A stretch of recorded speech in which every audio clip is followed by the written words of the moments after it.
inyo. Meron na naman tayong vlog ni sis, no? Ngayon, kung napadaan kami sa channel ko, no? Kapag nag-search ka ng shoes, lumabas yung channel ko, try to subscribe, like, tapos hit the notification bell na. Boom! Yan. Yung maganda, no? Natural lang ako kung i-tiktok. Pero most probably, i-tiktok ano ko, i-vlog yung shoes, no? Ang pangalan kasi ng ano niya, shoes is Artemis. Ano siya, lifestyle shoes. Most probably, parang pang ano siya, pang model, no? Mga, ang ano kasi sa kanya, nire-refer siya as brand. Siguro, maganda yung itsura niya, videoin natin maigi, para mapag-decide kayo kung hindi bang bumili noon, mga pang-sosyalan, no?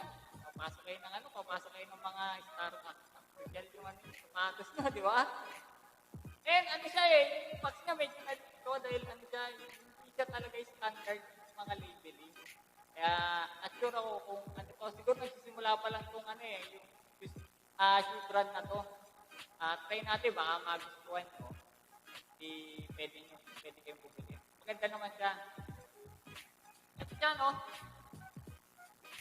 Yung pinabox niya. Stop yun. Stop. Fashion, casual.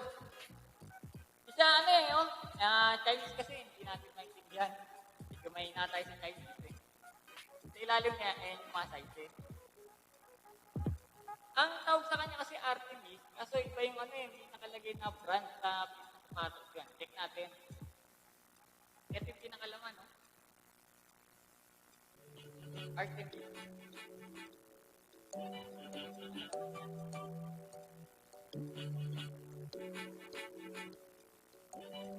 Anong ka, no? Most probably. Yung nakalagay siya na XS, Fashion Sport. Ang most probably, baka yung pinadala sa akin, invitation. Kasi yung original niya, dapat niya, yung mga printed to, siguro nakakopya na lang siya. Yan. Kaya, ingat-ingat kayo sa kasi sa pagbili, around below 2,000. X3. Siguro imitation to, o replica. Tapos yung yung tela niya, yung pinaka-mesh. Standard na mesh. Tapos yung yung mga leather, no? Support. Synthetic leather to, ito, suede. Suede yung pagka-leather niya. Yung lalim, yung tawag na thermoplastic rubber. Meron siya sinasabing yung may zoom air na technology. Actually, wala akong nakita yung zoom air na technology. Yung niya, yung tall EVA. Yun yung parang nag-ano sa kanya. Yun yung parang nag-zoom.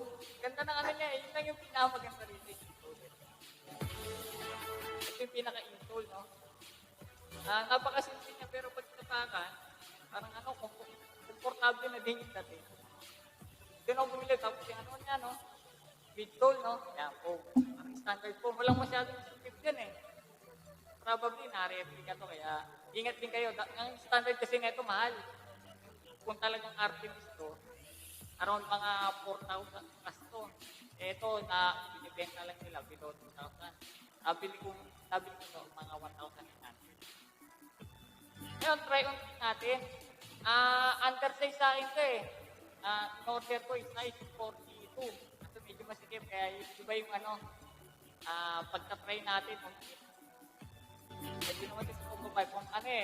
Pumangkin ko yung mag-on-fit. Tapos interview natin kung ano makiramdam ito sa paa.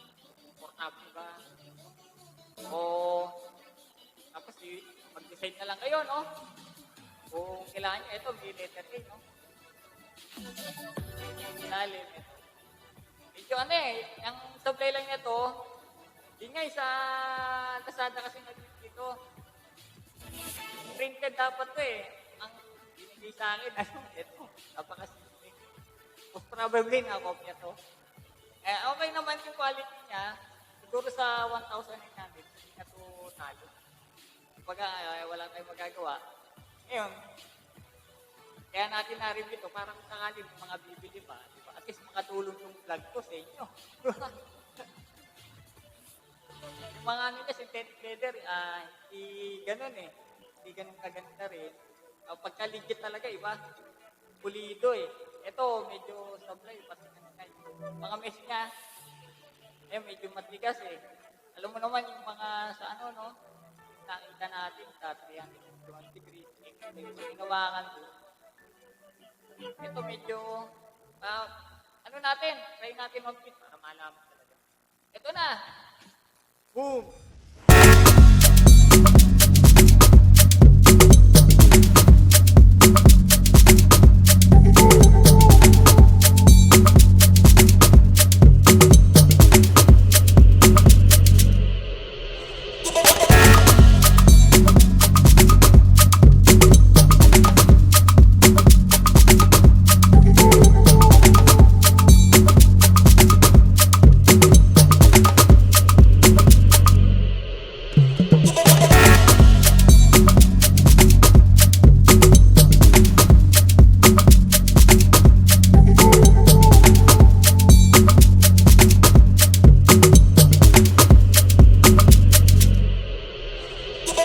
Di ba? Ganda nung nagsuot, di ba? Ito, pakilala ko, si Iona Jimeno. Yan. Interview natin, kung anong naramdaman niya nung sinuot niya yung sapatos. Di ba? Anong pakiramdam nung nasuot mo? Malambot siya suotin, tapos pwede siyang pamporma sa mall. Tapos maganda din siyang suotin kahit saan kasi nakikita ng tao, tapos naaalito sila. Yun! Pwede din nilang bilhin. Hindi naman recommend, no? Not sure kasi tayo kung legit yung shoes, no? Pero kung Artemis yan, most probably, siya, siguro bumili kayo. Malambot kasi niya, yung EVA Pope.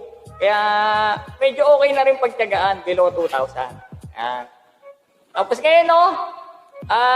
Pwede rin kayo mag-subscribe sa channel niya, Iona. Search nyo lang, Iona. Mga vlog niya, mga TikTok.